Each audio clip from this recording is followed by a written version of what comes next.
నైజీరియాలో యుద్ధం స్వరూపమే మారిపోతోంది.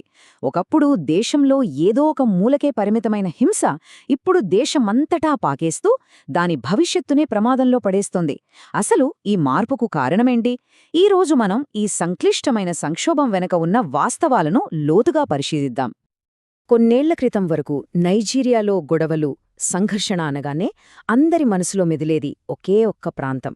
అదే ఈశాన్యంలో ఉన్న లేక్ చాడ్ బేసిన్. బోకో హరాం, ఐఎస్డబ్ల్యూపీ లాంటి తీవ్రవాద సంస్థలకు ఇదే అడ్డ. ప్రపంచం దృష్టి అంతా ఇక్కడే ఉండేది. కాని ఆ సీన్ ఇప్పుడు పూర్తిగా మారిపోయింది. ఆ మంటలు నెమ్మదిగా దక్షిణం వైపు, పశ్చిమం వైపు పాకుతున్నాయి.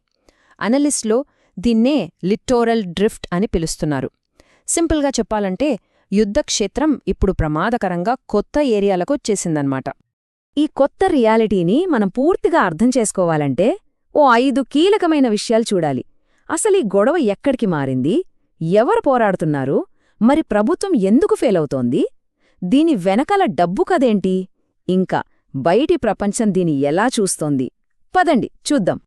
సరే, మొదటగా ఆ కొత్త పశ్చిమ యుద్ధక్షేత్రం.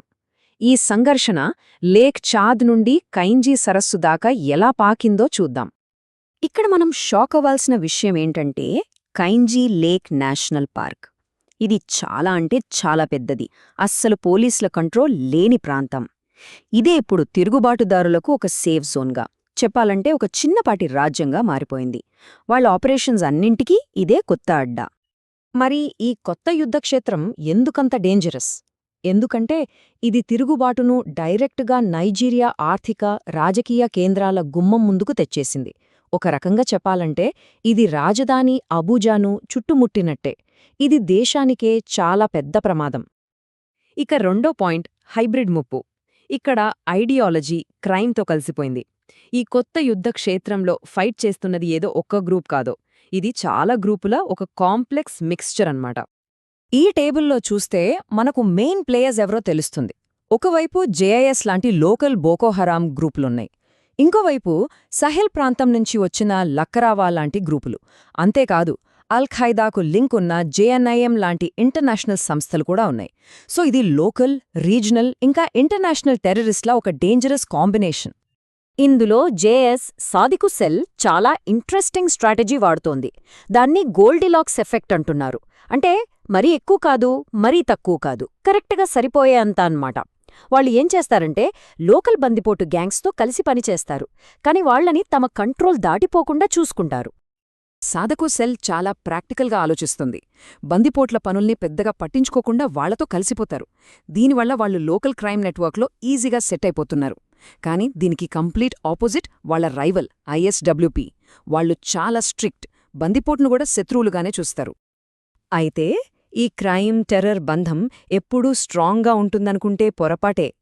డోగో గిదే అనే ఒక బందిపోటు నాయకుడి కథే దీనికి మంచి ఉదాహరణ.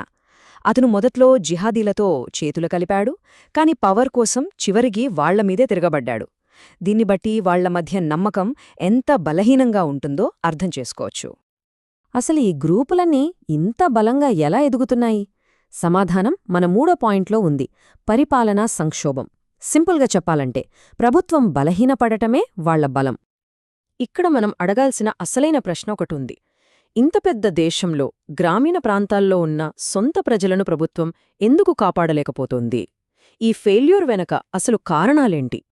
దీనికి ఒక కారణం ఈ నంబర్లోనే దాగుంది. వింటే షాక్ అవుతారు. నైజీరియా పోలీస్ ఫోర్స్లో దాదాపు 3వ వంతు, అంటే ఏకంగా 1,00,000 మంది పోలీసులు సామాన్య ప్రజల్ని కాపాడటానికి కాదు, వీఐపీలకి, అంటే డబ్బున్నవాళ్లకి, పొలిటీషియన్లకి పర్సనల్ సెక్యూరిటీగా పనిచేస్తున్నారట. మరిక ఊర్లలో జనానికి దిక్కెవరు? దీన్నే ప్రభుత్వ లేమి లేదా యాబ్సెన్స్ ఆఫ్ స్టేట్ అంటారు. ఎక్కడైతే ప్రభుత్వం భద్రత, హాస్పిటల్స్, స్కూల్స్ లాంటివి ఇవ్వదో ఆ గ్యాప్ని ఈ తిరుగుబాటు గ్రూపులు ఫిల్ చేస్తాయి. ఫిబ్రవరి 2026లో క్వారాలో జరిగిన మారణ హోమం ఈ ప్రభుత్వ వైఫల్యానికి ఒక విషాదకరమైన నిదర్శనం. 4. వనరుల కోసం యుద్ధం. ఈ గొడవంతా కేవలం ఐడియాలజీ కోసమో పవర్ కోసమో జరగట్లేదు. దీని వెనుక బంగారం, లిథియం లాంటి విలువైన ఖనిజాల కోసం జరుగుతున్న పెద్ద యుద్ధం కూడా ఉంది. దీన్ని జంపారా మోడల్ అంటున్నారు. ఇది ఎలా పనిచేస్తుందంటే, ఫస్ట్ బందిపోట్లు గనులను తమ కంట్రోల్లోకి తీసుకుంటారు. తర్వాత అక్కడ పనిచేసేవాళ్ల దగ్గర పన్నులు వసూలు చేస్తారు. ఆ వచ్చిన డబ్బుతో ఇంకా డేంజరస్ వెపన్స్ కొంటారు. ఇది ఒక విషవలయంలా మారిపోయింది. ఇక చివరిగా 5వ పాయింట్ అంతర్జాతీయ కోణం. ఎందుకంటే ఈ సంక్షోభం కేవలం నైజీరియాకు మాత్రమే సంబంధించింది కాదు. ప్రపంచ దేశాల పాలసీలు కూడా దీనిమీద పెద్ద ఇంపాక్ట్ చూపిస్తున్నాయి. ఉదాహరణకు అమెరికా తన ఫారిన్ పాలసీని మార్చేసింది. ఒకప్పుడు సెక్యూరిటీకి హెల్ప్ చేసేవాళ్లు, కానీ ఇప్పుడు నైజీరియాలోని లిథియం లాంటి విలువైన ఖనిజాలను ఎలా పొందాలన్న దానిపైనే వాళ్ల ఫోకస్ ఎక్కువగా ఉంది. ఇది ఈ గొడవకు మరో కొత్త యాంగిల్ని యాడ్ చేస్తోంది. ఇక్కడే మనం ఒక పెద్ద అపోహను బ్రేక్ చేయాలి. చాలామంది ఈ సంఘర్షణను ఒక మతయుద్ధంగా చూపిస్తారు. కానీ వాస్తవాలు వేరే కథ చెప్తున్నాయి. దీని వెనుక ఉన్న అసలు డ్రైవర్స్ పాలిటిక్స్, క్రైమ్, ఇంకా రీసోర్స్ కంట్రోల్. ఈ చార్ట్ చూడండి. ఇది నిజంగా షాకింగ్.